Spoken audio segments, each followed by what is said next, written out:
What is up, Reds? We have identified 4 potential buyers of Liverpool Football Club if FSG were to sell the club later on this season or into next summer, whenever it is. But 4 have been identified, all of which we should kind of know, all of which are billionaires. It doesn't really matter. One thing we do know before we jump into all of these is that Liverpool are kind of, I wouldn't say adamant, but they are kind of against selling to a Saudi Arabia, Dubai, that like oil fund, state fund kind of takeover. That's one thing that I've been reading. So a lot of the investment is going to come probably from America. If there is a complete takeover, it's probably going to be one of these 4 or some shadow investor that we haven't seen yet. One of these is kind of funny though. So let's jump into this, guy. So the first one being identified is Stephen Pagliocca and Partners. Now, he's a chairperson of Bain Capital. He also has some ownership in the Boston Celtics as well as Atalanta, like I mentioned before. Next, we have Harris Blitzer Sports and Entertainment, Sir Martin Broughton. Okay, now these are the guys that own like an 18% stake in Crystal Palace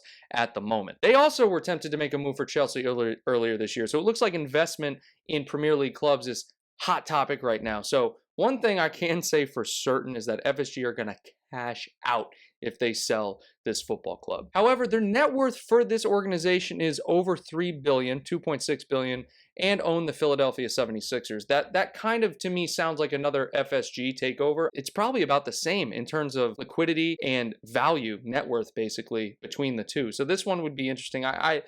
They might get an investment from them, but I don't know, that'll be a little bit weird to have 2 Premier League clubs invested in one group.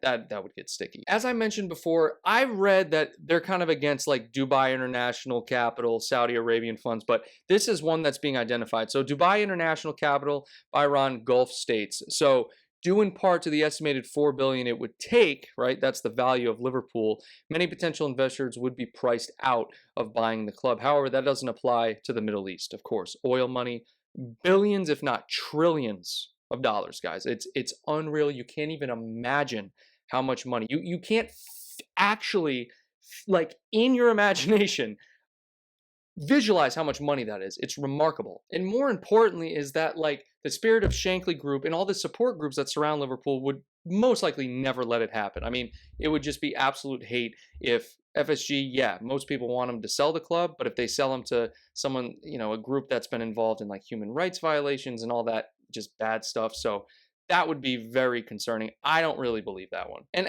lastly, I hope you guys enjoyed this one. Conor McGregor. We all saw Conor McGregor on social media when Chelsea were up for sale. And he's like, I'm already contacting my agent. I think he's just trolling, obviously. I mean, could he afford it? Probably not. I mean, but he couldn't afford the club. I really don't think he could unless he took out a massive loan. I don't think it's going to happen. I think he's just trolling. It says his net worth is around 150 million. So there's no freaking way that this guy's going to buy the club. Those are right now what's been touted as like the most likely investors. They probably are looking for more of like a half and half investor, or it has to be a perfect situation. Like the Clippers owner, right now is he's actually being looked at as like someone who could potentially buy Liverpool or have a ownership stake in the club. So let me know what you guys think about these options. I feel like these aren't the final options. These are just what's being put out by the Liverpool Echo and Liverpool.com. Very interesting to follow, guys. I'll keep you updated as this heats up. Thanks for tuning in. Until next time, take care.